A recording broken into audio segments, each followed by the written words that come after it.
Hi, everyone. Today we will be discussing the interdisciplinary community standards and guidelines. So we will begin with introductions. Hi guys, my name is Pritha Gangapur and I'm a sophomore at Michigan State University and I'm majoring in human biology. Hey everyone, my name's Catherine Kong. I'm a junior in Smith College and I major in psychology and data science.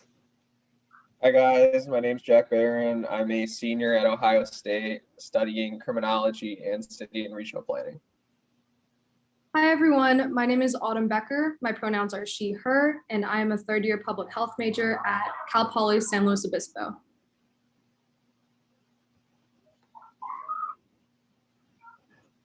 So the goal of the interdisciplinary community is to create connections between different subject matters on the platform.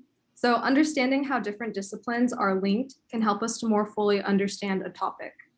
And creating nodes allows us to break down difficult material into manageable chunks for more effective learning. So listed on the slide are some possible interdisciplinary combinations. And to facilitate these links, we will pair you with a partner that specializes in a topic that you are interested in.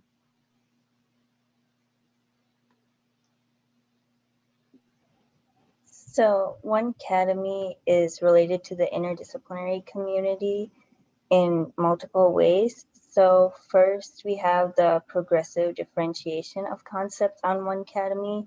So this is where you break down information in an article to identify and describe certain concepts. And then we have the integrated reconciliation of concepts on 1Cademy, and that involves finding prerequisite links between different concepts, and it allows you to tie things into a certain area. And we have group evaluation on 1Cademy, and basically with that, what you can do is when you're collaborating with a partner, you can upload or download on notes based on expertise you have. And we have the democratization of knowledge sharing on 1Cademy, and that's where notes are based on majority votes. So if there's like a certain node that's really beneficial, the more upvotes it has, the more likely it is to stay and the less likely it is to be changed or deleted. And then we have idea generation on 1Cademy. So here's where you think critically and try to form different connections. So when you're doing like idea generation, you would want to create an idea node like the one we have right here, and it would have like a little light bulb. And then the last thing we have is community formation on 1Cademy. So 1Cademy is one large map where you could share knowledge, and basically you're connecting the different disciplines together. Okay, so in terms of activities and responsibilities related with this internship, we updated a couple of new standards for this internship because we want you to be able to learn from and contribute to 1Cademy as a whole. And so the first one is we want you to have 25 points in 1Cademy per month. We want you to be able to contribute at least that much each month. And so next one we have is we want you to go to the meetings each week, and we will be taking attendance.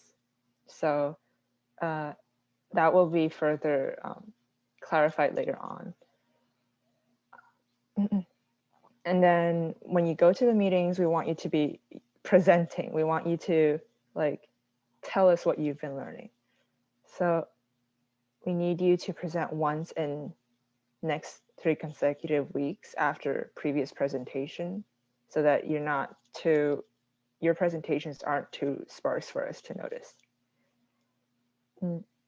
We also want you to give a critical reflection at least once in a meeting. It's kind of like a check-in to make sure that you're actually there with us spiritually. And if you're not, if it's not a critical reflection, we'd like you to at least participate in discussion, either in chat or you directly unmute yourself and speak. And then you're allowed to miss a meeting every 2 months. This is regarding like the attendance problem. You're allowed to miss a meeting every 2 months, but if you notify us in advance that you have something scheduled or something came up, then like this missing the meeting can be discussed further.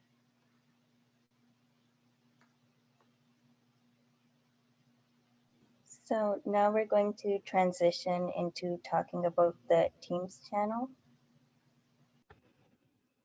So here is the Microsoft Teams channel, and as you can see here, we have the interdisciplinary team. And this is where we'll post any new information we have or any updates we have for the team. And you guys can also feel free to send messages through this Teams channel, or you could individually message one of us. And the next tab we have is the Files tab. And here we have the disciplines document. And this document is a way for us to pair you guys up to allow for collaboration between different areas. So as you can see, we have people include their name, their discipline of interest, and another discipline they would like to collaborate with.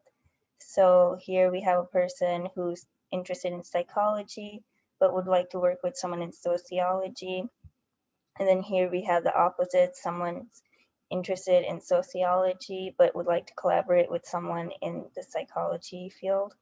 So with that, like that worked out as a great pair. Some of them are not always perfect fits, but we do our best to try to pair you up as best as possible. And with these, you guys can do partner presentations.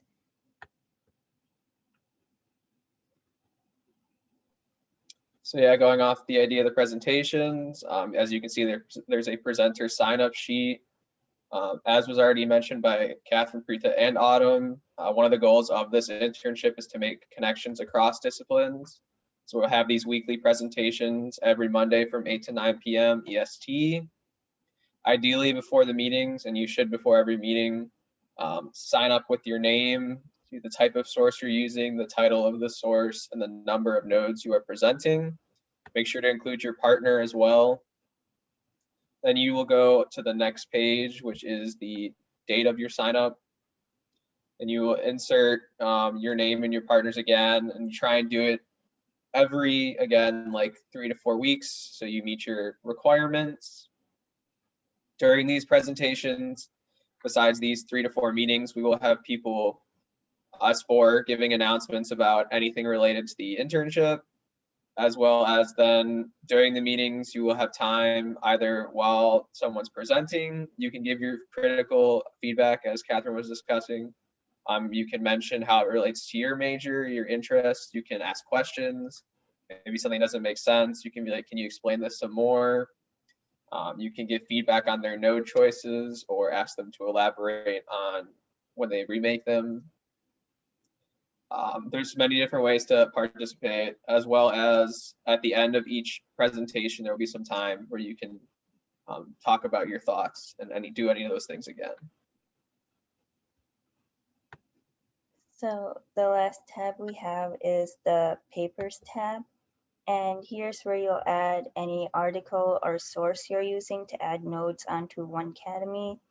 So as you can see, we have different disciplines like public health, microbiology, and so on and so forth. And if you don't see a discipline that you're currently working on, you could scroll to the very end, and what you would do is you would click add a new bucket, and you would give it the title of the discipline, and you could add your article down there.